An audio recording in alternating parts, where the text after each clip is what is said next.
नमस्कार दोस्तों, मैं राहुल धाकड़ लेकर आ गया हूं बेस थ्योरम।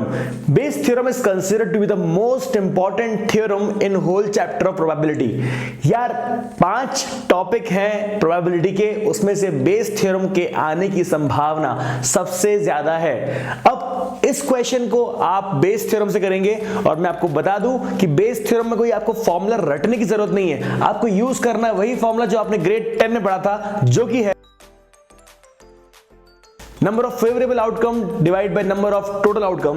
यहां पर क्वेश्चन दिया गया है कि आपके पास 3 बैग हैं, 3 बैग में से एट रैंडम आपने एक बैग चुना।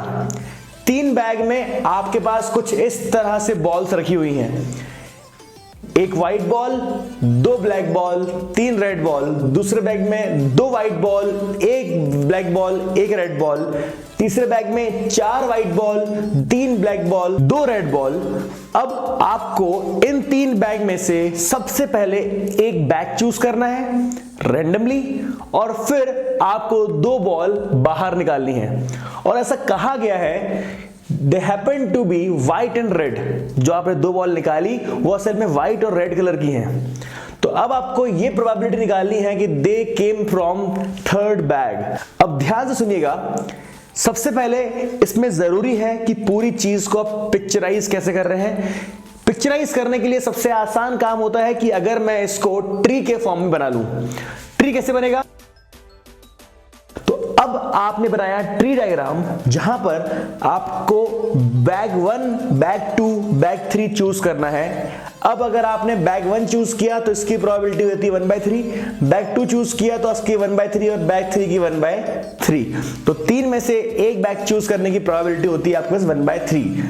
यहां पर आपको अच्छी तरह पता है कि आपको व्हाइट और एक रेड बॉल निकालनी है, क्योंकि दिया हुआ है what is the probability that the bag came from 3rd। Okay, 3rd की निकालनी है। क्वेश्चन में देख के समझ में आया कि आपको रेड और व्हाइट बॉल ही निकालनी है, तो आपको इंडिविजुअली रेड और व्हाइट की प्रोबेबिलिटी निकालनी पड़ेगी। तो सबसे पहले आप देखिए कि किस तरह से आप फर्स्ट बैग में रेड और व्हाइट की प्रोबेबिलिटी निकाल सकते हैं। तो अगर मैं बात करूं व्हाइट की, तो व्हाइट की प्रोबेबिलिटी होती है 1C1।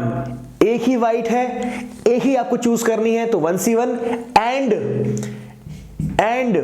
अगर आपको एंड लगाना है और यहां पर रेड बॉल की बात करनी है तो रेड कितनी है? 3, पर आपको चाहिए कितनी? 1, तो ये आएगा 3C1।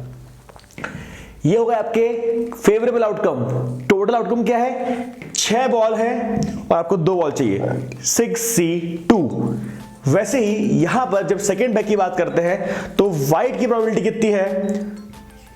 क्योंकि 2 बॉल्स हैं, 1 बॉल चाहिए, तो 2C1 इनटू यहां पर रेड बॉल कितनी है? 1, तो 1C1 डिवाइड बाय, क्योंकि सेकेंड बैग में आपके पास टोटल 4 बॉल है, 1 2 3 4, तो यहां पर आएगा 4C2, क्योंकि 2 बॉल चाहिए 4 में से, तो selecting 2 balls out of 4 is 4C2।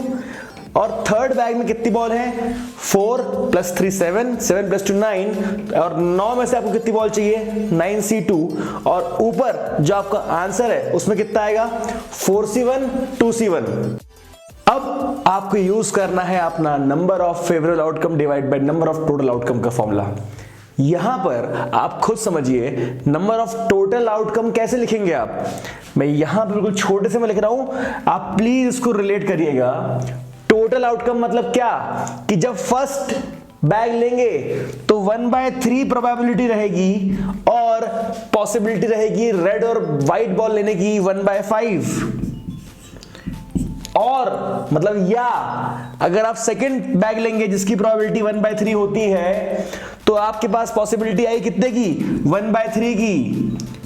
या थर्ड बैग लेने पर आपके पास क्या पॉसिबिलिटी आएगी? 1/3, तो बैग को सिलेक्ट करने की, और फिर क्या आएगा आपके पास? 2/9।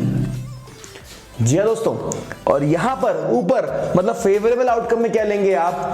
पहले तो आपको थर्ड बैग से बॉल निकालनी है, तो 1/3, और दूसरी चीज कि आपने अगर थर्ड बैग से बॉल निकाली तो रेड और व्हाइट पाने की पॉसिबिलिटी कितनी है? 2/9। तो कहां लगाया हमने बेस थ्योरम? बेस थ्योरम की जरूरत ही नहीं पड़ी है, और हमने डायरेक्टली हमारे पुराने लॉजिक से पूरा का पूरा आंसर निकाल दिया। और इसको सॉल्व करने पर आपका आंसर आएगा 5/17, 5/17। मैं अदृश्य हो रहा हूं, इस क्वेश्चन को आप नोट कर लीजिए।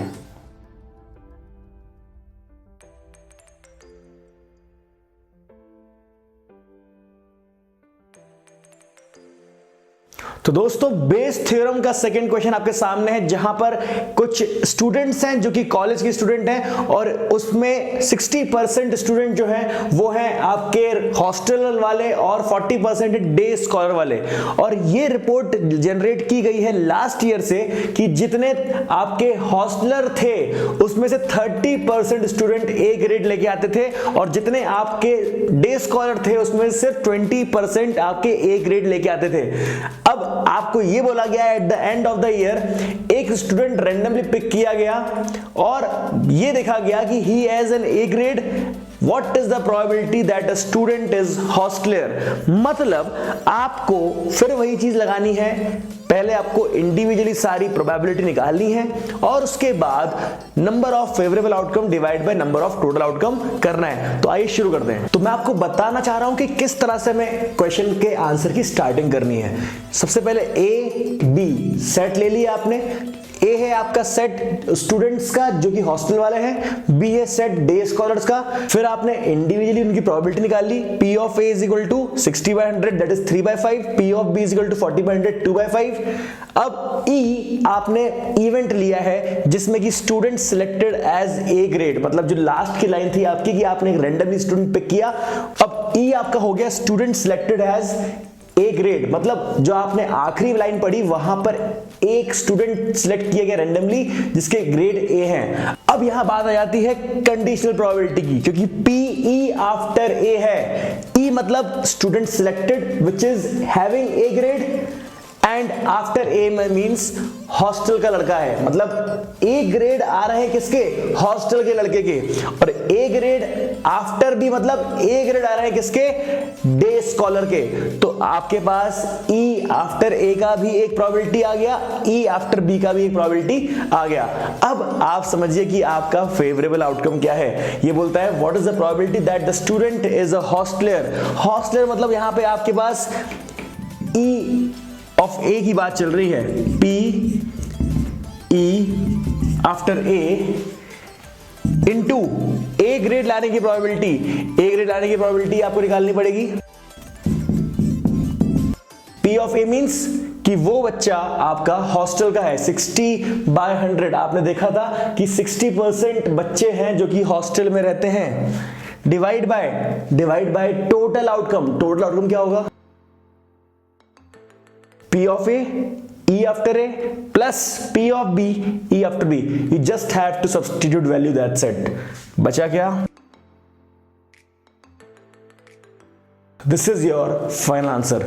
बेस थ्योरम के क्वेश्चन आपको मैंने लिंक प्रोवाइड करी है डिस्क्रिप्शन में, अच्छे से कर लीजिएगा। पूरी उम्मीद है कि इस बार बेस थ्योरम आएगा और आपको नंबर देके जाएगा। तो दोस्तों इस वीडियो के लिए इतना ही। बाबा जी की तरफ से जय हो।